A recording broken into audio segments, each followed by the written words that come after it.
ዛሬ በአዲስ አበባ ሰማይ ስር አዲስ ተስፋ ተበስሯል። የቀለም አባትና እናቶች የትውልድ ቀራጺ መሐንዲሶች የሆኑት መምህራን ለዓመታት ሲናፍቁት የነበረው የመኖሪያ ቤት ግንባታ በዛሬው ዕለት በከተማዋ በተለያዩ ሳይቶች በይፋ ተጀምሯል።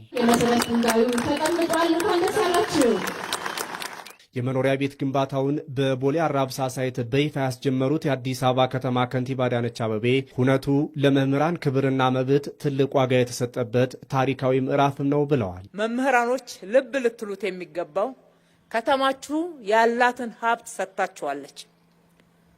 ይሄ ለመጀመሪያው ዙር የቀረበው 40 ሄክታር መሬት ወይም ደግሞ 400,000 ካሬ መሬት የከተማዋ ትልቁ ሀብት ነው።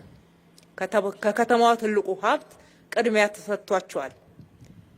በሊዝ ዋጋ ሲሰላ በአማካይ አሁናዊ የሊዝ ዋጋ ሲሰላ ወደ 24 ቢሊዮን ብር ያወጣል። እሱ ብቻ አይደለም፣ ከ5 ቢሊዮን ያላነሰ ካሳ ከፍለንበታል። ይሄ አንድ ላይ ሲሰላ ለመምህራኖቻችን የሰጠነው አክብሮት ቅድሚያ ለሙያችሁ አገርን ለመገንባት ትውልድን ለመቅረጽ የምትከፍሉት ዋጋ ምን ያህል በመንግስትም ዘንድ በህዝባችሁም ዘንድ ክብር እንዳለው ይህንንም በተግባር እንዳሳየን እንድታዩት። ለሀገር በእውቀታቸው ብርሃን የሚፈነጥቁት መምህራን የሚጠበቅባቸውን 25 በመቶ በመቆጠብ የመኖሪያ ቤት ግንባታው እንዲጀመርላቸው ማስቻላቸው ደግሞ ሌሎች የመንግስት ሰራተኞችንም የሚያበረታታ ይሆናል። በዚህ መርሃ ግብር አይገቡም፣ አይሳካም የሚሉ በርካታ ድምጾች ስትሰሙ ቆይታችኋል። ለዚህ ጆሮ አልሰጣችሁም። የራሳችሁን ጥረት ጨምራችሁ የቀረበላችሁን አማራጭና እድል ባለማባከናችሁ በጣም ደስ ብሎኛል። የመምህራኖቹ መሳካት ቀጥሎ ተሰልፈው ያሉ በርካታ የመንግስት ሰራተኞች አሉ። የጤና ባለሙያዎች፣ ሌሎችም የመንግስት ሰራተኞች በዚህ ዘርፍ በመደራጀት ሂደት ላይ ነው ያሉት እና መምህራኖች ፋና ወጊዎች ናቸው። የከተማ አስተዳደሩ በ57 ማህበራት ለተደራጁ 6194 መምህራን 40 ሄክታር መሬት በነጻ ያቀረበበት የመኖሪያ ቤት ግንባታ በአጭር ጊዜ እንዲጠናቀቅ ክትትል የሚደረግበትም ነው።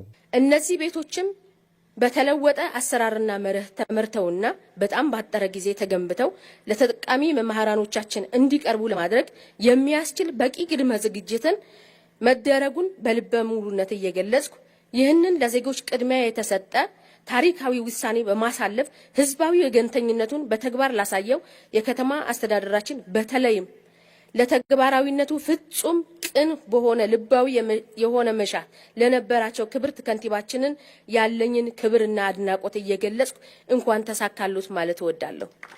በተደራጁበት ማህበር አማካኝነት 3.8 ቢሊዮን ብር በላይ መቆጠብ ለቻሉት የእውቀት አርበኞች የመኖሪያ ቤት ተጠቃሚ መሆናቸው ደግሞ የትውልድ ቀረጻ ስራቸውን በትልቅ ትጋት እንዲከውኑ ያደርጋቸዋል። ይህ የቤት ግንባታ መርሃ ግብር መምህራንን የመኖሪያ ቤት ባለቤት ከማድረግ ባሻገር ለዘመናት ለመምህራን የቤት ጥያቄ መልስ የሚሰጥና ለቀጣይ ትውልድ መቅረጽ በሀገር ግንባታ ከፍተኛ አስተዋጽኦ በሚያበረክቱት መምህራን የተረጋጋ ህይወት እንዲመሩ የተሰጣቸውን ትልቅ ዋስትና በአገልግሎታቸው ትሩፋት ለሚያፈሩ ቋሚ ሀብት ማሳያ ጭምር ነው።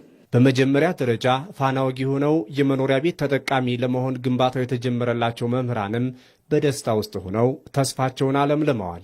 እንደ ከተማ አስተዳደር ለመምህራን ልዩ ትኩረት ተሰጥቶ በዚህ ደረጃ ላይ በአጭር ጊዜ ምላሽ ማግኘቱ በጣም ደስ ብሎናል። ይሄ ደግሞ ያበረታታል። በስራችንም ላይ ልዩ የሆነ መነሳሳትን ይፈጥራል። በጣም ለረጅም ጊዜ ስጠብቀው የነበረ ነገር ነው።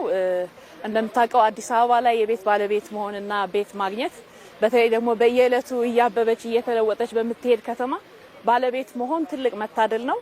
በጣም የብዙ ዘመን ምኞቴ ነበረ። ያው ቤት የለኝም እኔ ደስተኛ ነኝ። በቃላት የሚገለጽ አይደለም የተሰማኝ ደስ። መምህራን በስራቸው ላይ ሙሉ ትኩረት እንዲያደርጉና በንቃት አስተምረው የነገዋን ኢትዮጵያ በጽኑ መሰረት ላይ እንዲገነቡ እንዲህ አይነት የልማት ተጠቃሚነት ትልቅ ስንቅ